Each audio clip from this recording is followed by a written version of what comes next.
Bismillahirrahmanirrahim. Alhamdulillah wassalatu wassalamu ala Rasulillah manil ladzi mawalah.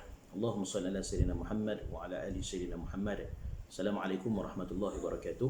Kita sambung tuan-tuan perbahasan yang kita tangguhkan sebelum ini berkaitan dengan perbicaraan dalam kitab Fawaidul Balwa wal Mihan oleh Syekh Azzuddin bin Abdul Salam yang telah diterjemahkan, iaitu mutiara di balik bala dan ujian Allah Subhanahu wa taala. Kita sebelum ini bahaskan tentang dua perkara, faedah ataupun hikmah di sebalik bala dan ujian Allah Subhanahu wa taala. Kita sambung yang ketiga. Di sebalik hikmah bala dan ujian Allah Subhanahu wa taala itu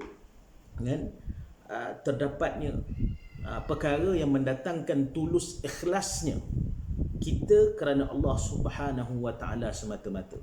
Kata Al-Imam Izzuddin Abdul Salam, ini kerana tiada tempat berharap lagi dan kembali bagi menolak segala kesusahan yang menimpa melainkan kepada Allah Subhanahu wa taala, dan tiada tempat bersandar untuk menghapuskan kesusahan tersebut melainkan dengan Allah Subhanahu wa taala. Tak ada tempat bergantung lagi tuan-tuan. Tak ada tempat berharap lagi tuan-tuan, melainkan tempat berharap kita kepada Allah Subhanahu wa taala. Tuan-tuan, kalau kita hari ini saudara kita ke atau sesiapalah yang kita kenal, kan, na'udzubillah lah tuan-tuan, tetapi kalau dijadikan oleh Allah Subhanahu wa taala, diuji oleh Allah Subhanahu wa taala, tiba-tiba kita dapat panggilan kawan kita telah pun positif COVID-19, na'udzubillah tuan-tuan, tapi tak mustahil boleh berlaku tuan-tuan. Saudara kita minta doa kepada kita, dia sedang tenat misalnya, kan, sedang diuji macam-macam musibah. Sekarang ini kalau kita dengar di hospital tu ramai tuan-tuan, masya-Allah. Bila kita dengar tu tuan-tuan, apa yang lagi kita nak ucapkan? Tak ada ucapan lain melainkan kita bertawakal kepada Allah Subhanahu wa taala. Menyerahkanlah segala urusan kita kepada Allah Subhanahu wa taala. Wa ufawwidu amri ila Allah. Kami menyerahkan, aku menyerahkan urusan aku ini tak lain dan tak bukan kepada Allah Subhanahu wa taala. Allah Subhanahu wa taala berfirman, wa ayyamsasqallahu bidurrin fala kashifa lahu illa hu. Dan jika Allah menimpakan kamu dengan bahaya bencana, maka tidak ada sesiapa pun yang dapat menghapuskannya melainkan Dia, Allah Subhanahu wa taala. Tuan-tuan, kita berharap sepenuhnya kepada Allah.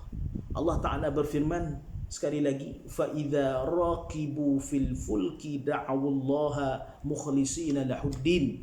Dalam pada itu, apabila mereka naik bahtera lalu menemui sesuatu bahaya di laut, mereka memohon pertolongan kepada Allah dengan doa yang tulus ikhlasnya kepada Allah Subhanahu wa taala, dengan penuh harapan, dengan 100% mengharap kepada Allah Subhanahu wa taala.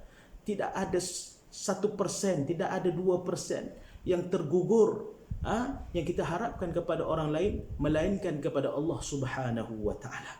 Serahlah kepada Allah, serahkanlah urusan kita kepada Allah Subhanahu wa taala. Yang penting jangan putus berdoa, yang penting jangan putus ikhtiar kita kepada Allah Subhanahu wa taala. Tuan-tuan, yang keempat, kembali bertaubat kepada Allah Subhanahu wa taala dan fokus kepadanya.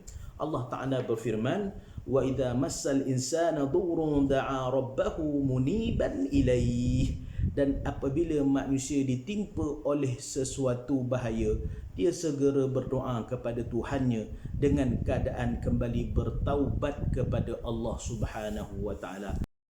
Peluang yang Allah Subhanahu wa taala berikan kepada kita apabila ditimpa musibah, apabila diberinya ujian, ibtila, dugaan kepada kita, adalah kita kembali mengingati Allah Subhanahu wa taala, kembali bertaubat kepada Allah Subhanahu wa taala. Kita tak terlepas daripada melakukan kesalahan ataupun dosa tuan-tuan, kan? Tapi Allah Taala bagi kita peluang.